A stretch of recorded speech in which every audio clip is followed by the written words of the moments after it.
여러분 우리는 계속해서 일과 노동에 대해서 생각하고 있습니다. 여러분 하나님은 사람을 일하는 존재로 창조하셨습니다. 사실 일을 통해 가치를 느끼고 보람을 느끼게 되어 있죠. 이건 여러분 우리가 어쩌다 보니 그렇게 된 게 아니라 하나님께서 우리를 그렇게 만드셨습니다. 사실 그런데 어느 날 혹은 어느 순간부터 사람들은 이렇게 생각하는 거죠. 일에 대해 다른 정의를 내리기 시작하고 또 다른 평가와 삶의 방식을 가지게 됩니다. 그래서 급기야 이런 구호까지 등장합니다. 적게 일하고 많이 벌자. 적게 일하고 많이 버는 게 유능한 것이고 그것이 이제 그 가장 합리적이기도 하고 또 효율적이기도 하다. 뭐 이렇게 생각을 합니다. 여러분 우리가 굳이 일을 쓸데없이 많이 하려고 할 필요는 없겠으나 그러나 적게 일하고 많이 버는 것이 지금은 세상에서 일반적으로 사람들이 가치 있게 말하지만 여러분 이게 과연 성경이 지지하는 하나님께서 우리에게 주신 과연 가치일까? 여기에 대해서 한번 생각해 보고 싶습니다. 여러분 첫째로 일에 대한 생각. 제가 지난주와 재지난주에도 계속해서 우리가 일과 영성이라는 이 시리즈 설교를 통해서 지금 말씀을 나누고 있습니다만은 여러분 일과 노동에 대해서 고대인들은 철저하게 이원론에 빠져 있습니다. 무슨 논에 빠져 있다고요? 이원론. 여러분 이원론이라는 것은 특별히 그리스 로마 철학에서 이게 그 아주 꽃을 피우는데요. 한마디로 이겁니다. 육체는 악하고 영혼은 선하다라는 것이에요. 그래서 몸과 마음 혹은 영혼과 몸을 분리시킵니다. 육체는 악한 것이고 육체는 영혼을 가두는 감옥이고 영혼은 선하다.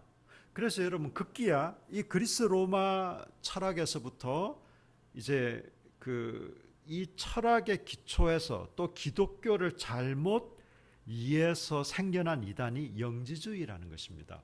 이 영지주의는요, 예수님을 부인합니다. 어떤 식으로 부인하냐면 예수님이 사람의 몸을 입고 오신 것을 부인해요. 아니 어떻게 하나님이 그 거룩하신 분이 이 더러운 몸을 입고 온단 말이야. 그건 있을 수 없어. 그래서 여기서부터 가연설이 등장하는데 실제로 예수님이 오시긴 했어. 하나님의 아들이 오셨는데 십자가에 못 박히는 그 순간에는 그 영혼이 이제 하늘로 올라가신 거죠. 이제 그 더러운 몸만 십자가에 못 박히고 그랬다는 것입니다. 그래서 뭐 가연설로도 되고 하여튼 이 당시에 있었던 이원론적인 철학 이게 종교하고 이상하게 뭐 믹스되고 해서 초대교회 특별히 1세기 교회들은요 이런 그 어떤 혼합주의 또 이원론 영지주의 이런 것에 굉장히 영향을 많이 받았습니다. 그래서 우리가 1세기에 이런 편지들 있잖아요. 뭐 에베소서나 골로새서나 또 나중에 요한 1, 2, 3서나 이런 편지들 보면 그런 것들이 많이 나와 있습니다. 심지어 에베소서에 보면 아데미 여신을 막 숭배하고 하잖아요.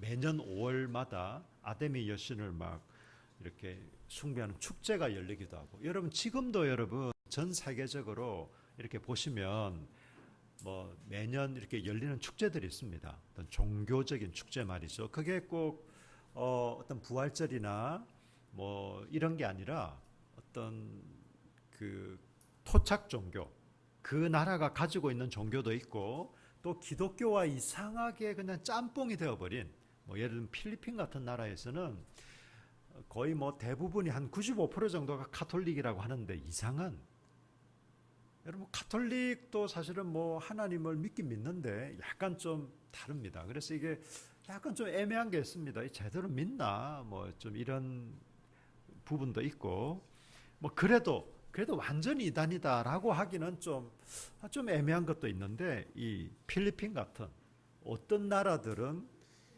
그것을 좀 이상하게 받아들여서 토착화 시켜버린 좀 이상한 그냥 어떤 그 나라의 종교로 만들어버리는 이런 일들도 있었습니다.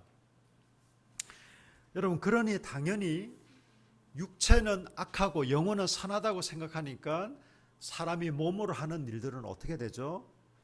다 악한 게 되는 거죠. 그래서 여러분, 실제로 이 당시에 귀족들은 일을 안 합니다. 노동은 주로 노예들이나 아주 하층민들이 담당하는 것이었어요. 일을 아주 죄악시했습니다. 너 일해? 땀 흘려? 그거 아주 나쁜 거예요. 우리나라의 경우는 어땠을까요? 우리나라도 마찬가지였습니다. 양반은요, 토지를 소유하고 그리고 경작세를 받고 살아갔죠.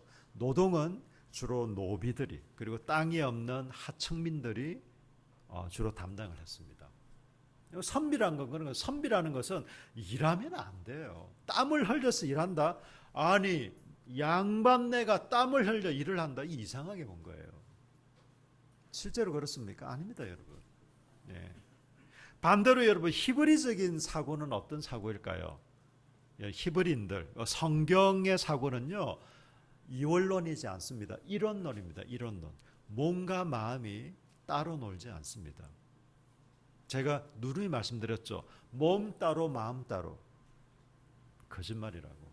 여러분의 몸이 있는 곳에 여러분의 마음이 있어요. 반대로 여러분의 마음이 있는 곳에 여러분의 몸이 있을 것이에요. 우리가 예를 들면 피치 못해서 어쩔 수 없어서 저희 누님이 일본에 간 지 한 30여 년이 되고 저희 처남들이 미국에 간 지도 거의 한 40년 가까이 되는데 한국에 잘 못 나옵니다. 저희 누님 한 10년에 한 번 정도. 저희 처남들은 한 20년에 한 번 정도. 예. 그래서 그분들 당신들 마음이 없는 거 아니야? 전혀 틀린 말은 아니겠지만 또 전혀 마음이 없어서만은 아닙니다. 이게 타국 생활이라는 게 이게 참 쉽지만 않더라고요. 물론 그런 경우도 있지만 대부분의 경우는 내 몸이 있는 곳에 마음이 있고 또 내 마음에 있는 곳에 몸이 있죠. 현대 사회는요, 땅과 부동산, 주식 등을 통해서 적게 일하고 많이 버는 것을 미덕으로 여깁니다. 성실하게 일해서 합당한 대가를 받는 것을 어리석다라고 생각을 해요. 그래서 여러분, 저는 대표적으로 이 서장훈 씨나 이런 연예인들이 막 땅 자랑하는 게 굉장히 불편해요. 여러분, 이 연예인들 같은 경우는 대출도 많이 해줘요. 아주 저금리로. 그러니까 여러분, 한 30억짜리 건물을 사요. 한 2-3년, 3-4년 지나면 그게 보통 한 배 정도 오릅니다. 혹은 두세 배 오르는 경우도 있고. 그러면 그 취득세나 또 여러 가지 세금을 다시 사고 팔고 하면서 세금을 낸다 하더라도 엄청난 이익을 얻죠. 그 사람들이 이렇게 항변할지 모릅니다. 나도 나름대로 애쓰고 수고했어. 이거 찾아다닌다고 힘들었어. 나도 발품 팔았어. 얘기할지도 모르겠어요. 그거 마치 이거와 같아요. 도둑이 자기 작업할 장소를 열심히 찾아다니고 비밀번호도 알아보고 담장 높이는 어떤가 조사해보고, 그렇다고 여러분 그 수고를 정당한 수고라고 하겠습니까? 저는 물론 이제 투기와 투자 사이가 참 애매한 부분도 있습니다만, 저는 투자 자체를 다 부정적으로 보진 않지만 이 소위 말하는 이 불로소득으로 이 경제적인 이익을 취하는 것을 부끄러워하기보다는 오히려 막 드러내놓고 그냥 자랑하고 과시하고, 오죽했으면 여러분 우리 청소년들의 꿈이 건물주 되는 거라고 합니다. 건물주. 조물주 위에 건물주가 있다는 말까지도 생겨나고 있고, 이게 우리 청소년들의 꿈이어야 될까? 너무 참 안타깝습니다, 여러분. 여러분, 이런 생각들이 이 세상 사람들의 그냥 자연스럽게, 왜 그렇습니까? 돈을 최고로 알잖아요. 여러분, 돈이 중요해요. 돈이 무가치하지 않습니다. 돈은 정말 필요하기도 합니다. 여러분, 저는 돈을 싫어할까요? 제가 막 돈을 최고 가치로 여기진 않지만, 그렇게 최고의 가치로 여기거나 제가 돈을 숭배하진 않지만, 돈도 다스려야 될 영역의 하나입니다. 우리 그리스도인들에게 말이죠. 돈을 또 잘 관리하고 하나님의 뜻 가운데 아름답게 사용하는 것도 너무 중요합니다. 돈 필요 없어. 이건 별로 성경적인 게 아니에요. 왜냐하면 예수님은 돈에 관해 많은 말씀을 하고 계시거든요. 그래서 우리가 돈을 어떻게 여길 것인가, 또 어떻게 다룰 것인가, 어떻게 관리할 것인가 라는 게 오히려 더 중요합니다. 그럼 성경에서 말하는 일의 가치는요, 우리를 일하는 존재로, 심지어 히브리의 학자 데릭 키드너는 이런 말을 했어요. 하나님은 첫 인류를 에덴 동산에 두셨는데 그것에는 여러 기쁨이 있지만 일하는 기쁨이 가장 컸다라고 얘기하고 있습니다. 여러분, 그 육체 노동만이 저는 하나님께서 말하는 노동이라는 말은 아닙니다. 요즘 산업이 워낙 분화되고 이렇게 발달하면서 다양한 일들이 있지 않습니까? 여러분, 이제 우리는 AI 시대를 살아가고 있습니다. 웬만한 건 사람을 다 대체하고 있습니다. 여러분, 웬만한 매장 가보시면 키오스 아시죠? 예, 키오스로 다 처리를 하고 있습니다. 네. 지금 사람이 하는 일자리는 점점 더 줄어들 것이에요. 그럼에도 불구하고 새로운 일자리들은, 그래서 미래학자들은 말하기를 지금 직업 순위 1위부터 한 10위까지는 10년 뒤에는 다 없어질 거다라고 얘기합니다. 다 바뀔 거다라고 얘기를 하고 있습니다. 여러분, 오늘 성경 본문을 좀 볼까요? 여러분, 15절을 보십시오. 여호와 하나님이 그 사람을 이끌어, 그 사람은 아담이죠.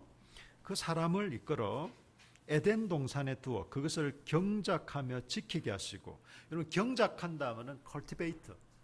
물론 땅 같은 경우는 이제 잘 가꾸고 씨앗을 심고 이런 거겠지만 이게 꼭 이것만은 아니잖아요. 일단 땅은 그렇게 하겠지만 경작한다는 것은 우리의 문화나 사업이나 또 기타 이런 우리 환경을 봤을 때 경작은 창조적인 일을 말합니다.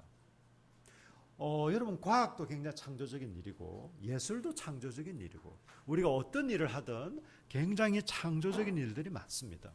여러분, 저희 집에 혹시 뭐 가끔 사택에 오시잖아요. 우리 이제 한 달에 한 번 저희 집에서 저녁 식사를 하기로 했지 않습니까? 알고 계시죠? 예, 저희는 밥만 먹습니다. 다른 거 성경 공부 이런 거 안 합니다. 밥 먹고 차 마시고 교제하고 노는. 예, 화장실에 가 보면요, 그 벽을 뚫는 드릴이 있어야 되는데 그걸 뭐 빌리기도 애매하고 해서 수건을 걸거나 헤어 드라이기를 거는 거리가 없어요. 어떻게 했을까요? 제가 가장이지 않겠습니까? 제가 이제 그걸로 그걸 뭐라고 그러죠? 예, 하여튼 제가 딱 만들어냈습니다. 아주 창조적으로. 예, 여러분 한번 와서 보시면 비웃지만 않으시면 됩니다. 비웃지만 않으시면 예, 하나밖에 없는 창조물을 원래 비웃는 거 아니잖아요, 그렇죠? 예, 얼마든지 여러분 창조적인 경작은 창조적인 것이에요. 지키는 것은요 관리하고 다스리는 겁니다. 여러분, 다스린다는 게 그냥 지배국이 피지배국을 막 다스리는 이런 걸 얘기하는 게 아닙니다. 부모가 자녀를 다스리는 게 막 명령하고 막 구박하고 앵벌이시키고 이게 다스리는 게 아니잖아요. 부모가 자녀를 다스리는 것은요, 이 아이가 정말 건강한 성인으로 또 건전한 사회인으로 자라날 수 있도록 정신적으로나 육체적으로 환경을 제공하고 때로는 잔소리도 하겠죠. 또 격려하고 사랑하고, 여러분, 이런 것들을 다 포함해서 다스린다라고 얘기하는 것이에요. 하나님이 우리를 어떻게 다스립니까? 폭군처럼 다스립니까? 아니잖아요. 우리를 사랑하시고 격려하시고 자기네 목숨까지도 내어놓을 만큼 사랑하시고 때로는 경고도 하시고 회초리도 드시지만 그건 그냥 한 부분인 것이죠. 여러분, 16절과 17절에 보시면요, 선악과를 먹지 말라라고 얘기합니다. 모든 동산의 나무는 다 먹어라. 대신에 선악과만 먹지 말라. 하나님이 이거 너무 아끼시나 보다. 아담과 하와가 이거 먹으면 너무 배 아프신가 보다. 그런 게 아니죠, 그죠? 여러분, 이 당시에 하나님이 왕이신 것을, 하나님이 주인이신 것을 아담은 어떻게 고백하고 그것을 증명해낼 수 있을까요? 그것은 선악과를 먹지 않는 것을 통했습니다. 선악과를 먹지 않는 것은 하나님의 명령에 순종하고 하나님의 다스림에 순종한다라는 것을 보여주는 것이었어요. 굉장히 중요한 것이었습니다. 네. 여러분, 하나님과의 관계 속에서 우리가 일을 할 때 풍성해지고 우리는 성장하는 것입니다. 여러분, 일 자체가 목적이 되어서는 안 돼요. 여러분, 일 자체가 목적이 되어서는 안 돼요. 우리는 여러분, 일을 소중하게 여기고 일하는 존재로 우리를 부르신 하나님을 인정하지만 일 자체가 우리 삶의 목적이 되어버린다? 곤란합니다, 여러분. 여러분, 그건 잘못된 것이에요. 지난주에 일과 심에 대해 제가 나눴지 않습니까? 여러분 19절을 보십시오. 19절 여호와 하나님이 흙으로 각종 들짐승과 공중의 각종 새를 지으시고 아담이 무엇이라고 부르나 보시려고 그것들을 그에게로 이끌어 가시니 아담이 각 생물을 부르는 것이 곧 그 이름이 되었더라.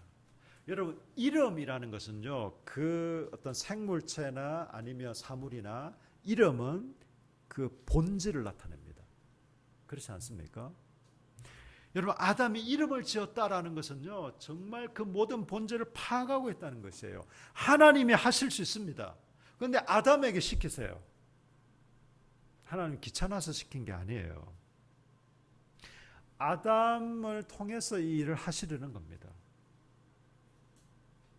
여러분, 이 세상, 여러분 에베소서에 보면요, 하나님이 우리를 부르신 이유는 잘 먹고 잘 살다가 천국까지 가라는 게 아니라 선한 일을 하도록 하기 위해서 우리를 부르셨습니다. 이 선한 일은요, 전도도 선한 일이지만 전도만 얘기하는 게 아니에요.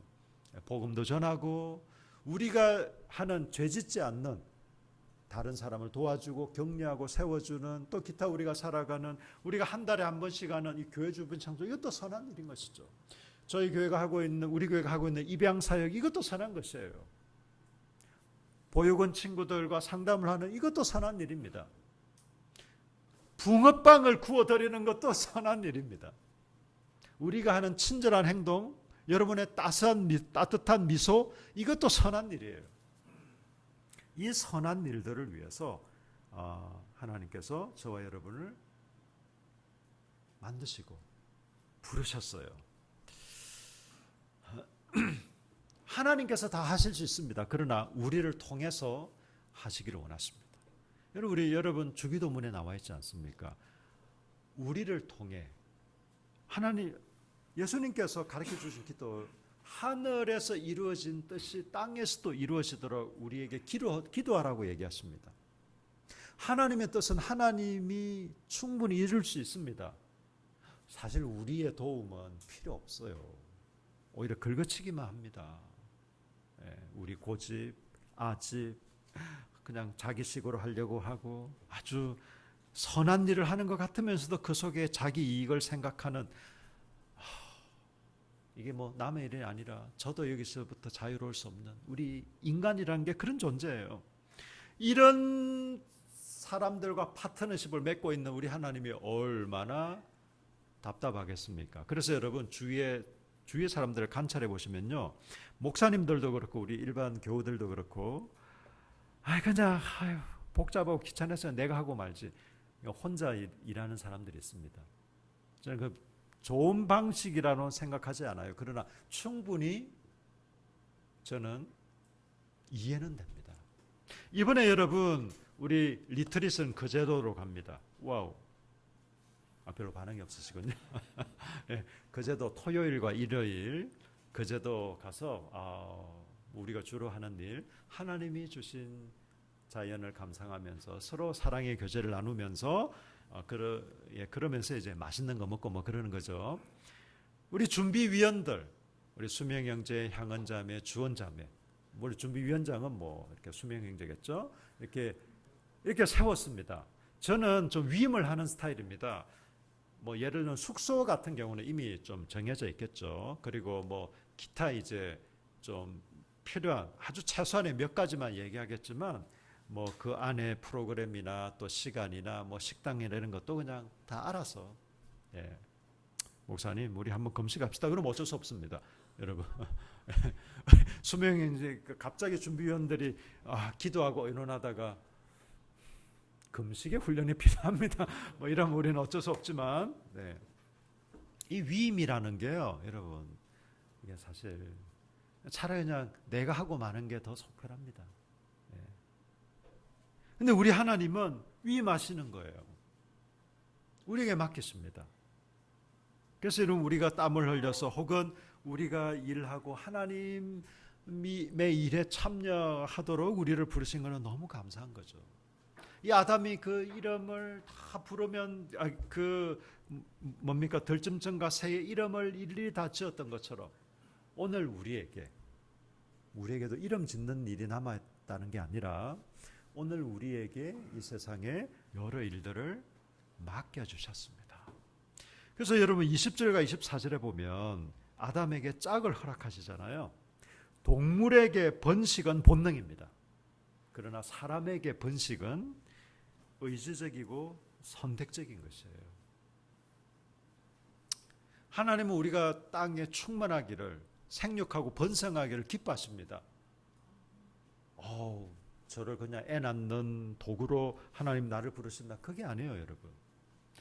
여러분, 우리가 결혼과 가정을 통해서 하나님의 형상들을 낳고 양육하는 것은 하나님이 우리에게 주신 명령이자 우리가 또 기꺼이 자발적으로 순종할 부분입니다. 물론 이제 여건이 되는 한 이 말이죠. 여건이 안 되는 어떤 분들은 제가 얘기를 들어보면 저희가 돕고 있는 입양 가정 중에 또 한 분이 그런 분 있잖아요. 10년이 지나도 애가 안 생겼어요. 그래서 쌍둥이 여자아이 둘을 입양했습니다. 근데 입양하고 1년 뒤에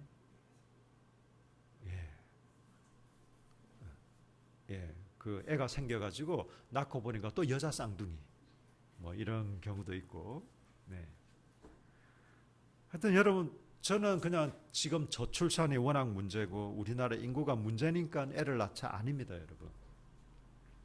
사실 필리핀을 가보니까 정말 젊은 친구들이 바글바글 말 그대로 바글바글입니다. 20, 30대가 굉장히 많아요. 바글바글. 저는 그런 상황이라도 우리는 이 하나님 말씀을 가치 있게 여기고 또 그것을 따라 사는 것이 저는 합당하고 옳다고 생각해요.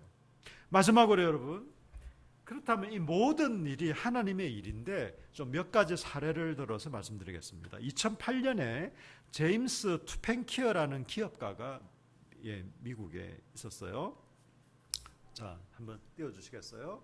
이분이 아르메니아라는 나라에, 이게 여기가 터키고 여기가 이제 밑에가 이라크, 이란, 저 위에 뭐 러시아 이러잖아요.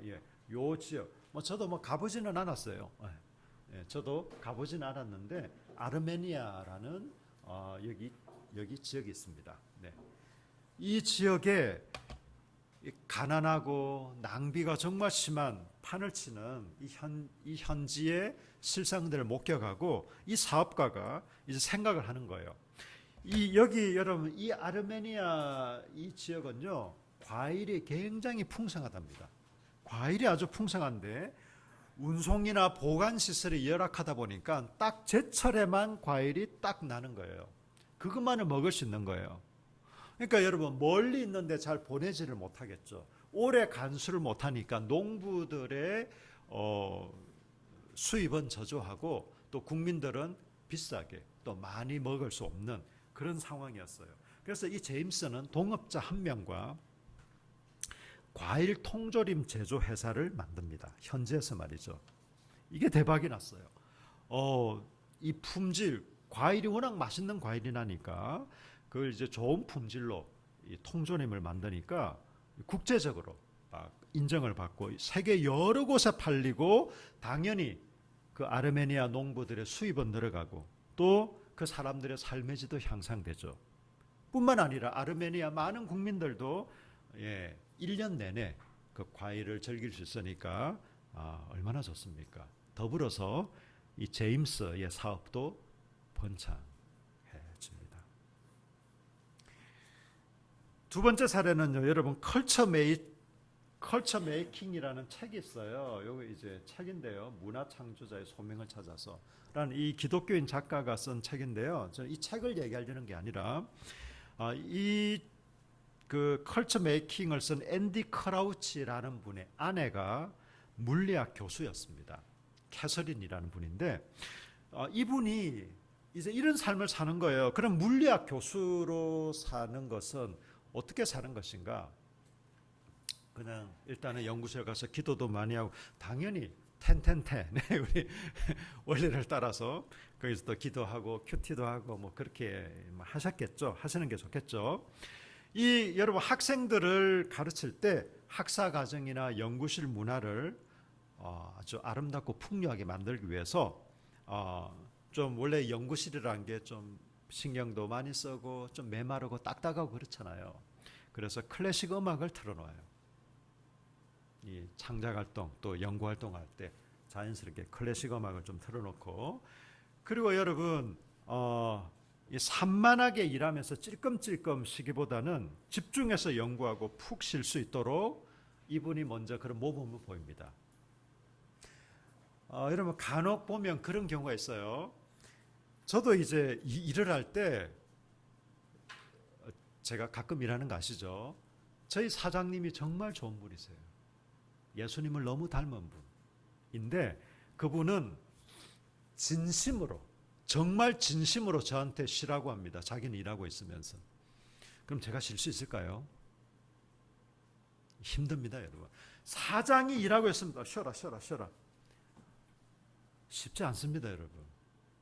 일반적인 사람 같으면 사장이 일하고 있으면서 쉬라고 하는데 진짜 쉬면 아마 괘씸한 놈이 될 거예요. 근데 이분은 정말 쉬기를 바라는 마음으로 얘기하지만 실제로는 쉽지 않습니다. 그래서 여러분 리더나 사장이 먼저 자기가 딱 쉬어버려야 그래야 쉴 수 있는 거예요. 아마 한설 형제도 그러지 않았을 거예요. 배에서 선장님이 열심히 일하면서 어이 너 쉬어. 그 눈치 없이 쉬었다가 아마 바다에 수장될 네. 그리고 여러분 제자들을 불러서 한 사람 단지 그냥 연구 성과를 내기 위한 자기의 어떤 도구가 아니라 한 사람의 인격체로 소중히 여기고 같이 식사도 하고 상담도 하고 여러분 이 캐서린이라는 분이 물리학 교수로서 그의 실험실과 그의 강의실에서 이루어지는 뭐 별다를 바 없어 보이는 이 자그마한 일들을 통해 그녀는 이 세상의 방식, 또 그리스도인의 삶의 방식, 또 일의 방식을 바꾸어 가고 있습니다. 여러분 우리가 일하는 것도 그냥 기도하고 일한다 그것만으로 되는 것이 아니라 실제로 우리가 일에 대한 가치 말이죠. 여러분 정말 그렇습니다. 여러분 청소를 하면서요. 아유 내 팔자야. 아유 내 인생아. 내가 어쩌다가 청소하는 이런 사람밖에 안 된다. 여러분 그런 생각으로 일하는 사람하고 청소를 하면서 하나님 제가 하나님이 만드신 이 아름다운 지구 생태계를 지금 정화시키고 있습니다. 이런 마음으로 청소할 수도 있어요. 이게 그냥 좋은 말 대잔치가 아닙니다, 여러분. 정말 그런 마음으로 임할 수 있습니다. 세탁업을 하는 사람도 마찬가지예요. 제가 미국에 가보니까 한국 사람들이 정말 제일 많이 하는 일이 주로 세탁업이 있더라고요. 또 청소하는 일도 그렇고. 여러분 세탁, 내가 이 더러운 이 바지나 빨고 다리고 있고, 아유 내 인생아, 이렇게 할 수도 있지만 다리면서 내가 우리 동네 기지는 내가 다 펴고 있다. 이런 마음으로 그 세탁업을 할 수도 있습니다.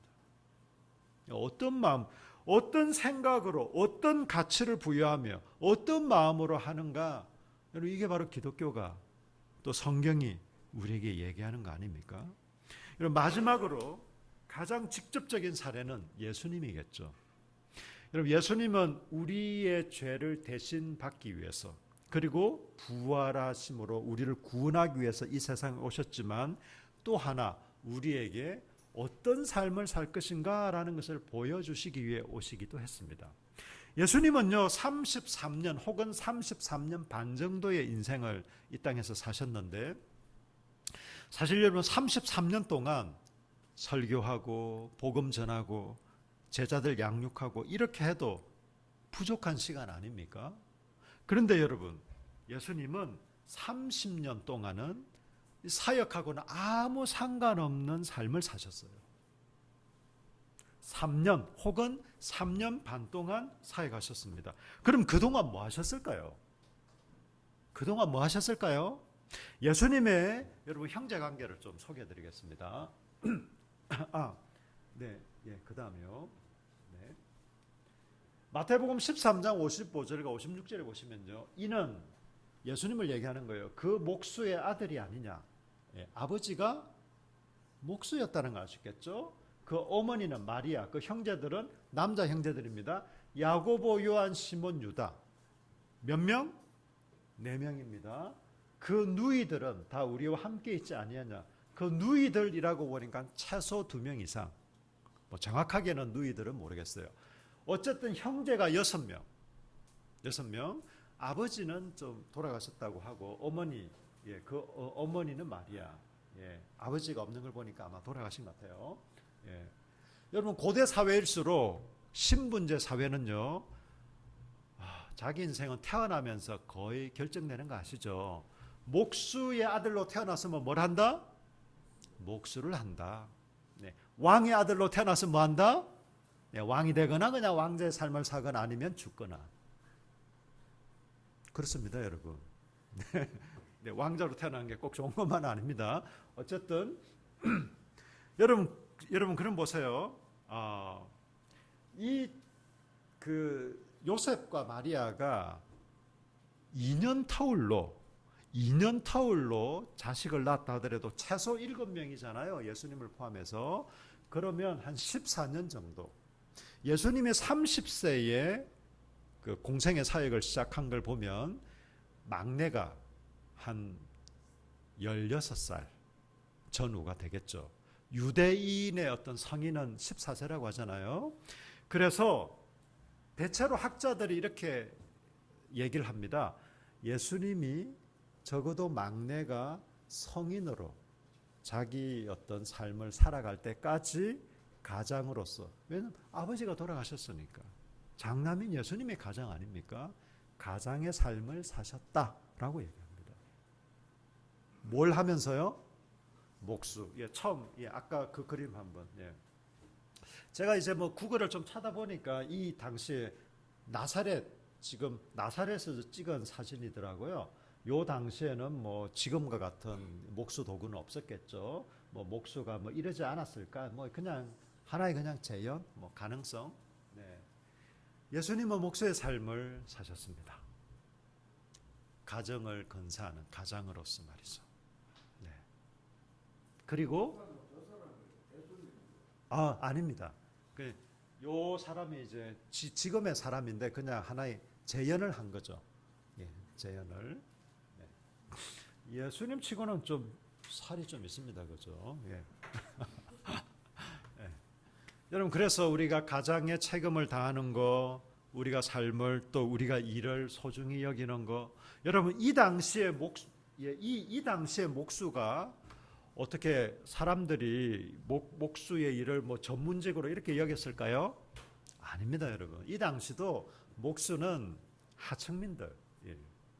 여러분 요즘은 의사 하면 그냥 거의 최고로 의대가 거의 우리나라 탑 1위부터 10위까지 의대가 다 지금 입시 상황이 그렇습니다. 그런데 우리나라만 하더라도 이 의사들은 중인이었잖아요. 중인. 그냥 아예 하층민 아니고. 근데 여러분 서구 사회에서 의사는요 거의 하층민들이었어요. 아주 많이 달랐습니다. 어쨌든 어떤 일이든지 여러분 예수님께서 그런 모범을 보이셨습니다. 목수의 일을 하시고 가정을 건사하셨습니다. 여러분 우리가 하는 일, 여러분이 어떤 일을 하시든지 죄 짓는 일이 아닌 이상, 저는 여러분 죄 짓는 일을 가지고 내가 열심히 했다, 성실히 했다, 하나님의 뜻이다 이렇게 말씀하시지는 마세요. 그건 아니죠, 그죠? 예, 그래서 죄 짓는 일이 아닌 이상 학생은 공부겠죠. 뭐 공부를 꼭 잘한다기보다 학교를 성실하게 다니고 공부를 하고, 때로는 또 학생도 여러 뭐 공부를 해서 뭐 진학을 하는 친구도 있겠고, 또 여러 스포츠나 내지는 또 예술, 뭐 음악이나 미술 이쪽으로 진학을 하는 친구들도 있겠죠. 그럼 거기에 맞게, 예, 꼭 학습만을 얘기하는 건 아닙니다. 어쨌든 학생은 학생으로서, 또 우리 직장인은 직장인으로서, 또 사업가는 사업가로서, 또 가정주부는 가정주부로서, 또 다 은퇴한 이유라면 은퇴한 이후로서 어쨌든 일을 소중하게 여기고 가치 있게 여기고 또 그렇게 일을 하는 것입니다. 또 그 사람들을 다른 사람들 역시도 그런 관점에서 바라보는 것입니다. 불로소득으로 많은 돈을 벌고 일하지 않는 사람들을 부러워하지 않는 것이 하나님의 가치를 따라 사는 사람이에요. 그런 삶을 살지 않을 뿐더러 저는 아예 그냥 투자 자체를 하지 말라는 것은 아닙니다. 그런 건 아니지만 여러분, 불로소득으로 살아가는 사람들을 부러워하지 마세요. 아유, 나도 좀 뭐 연예인처럼 막. 여러분, 그런 걸 부러워하지 마시고 그런 삶을 살지도 마시고, 우리는 여러분, 여러분의 소득이 그리고 여러분의 재산이 저는 많았으면 좋겠어요.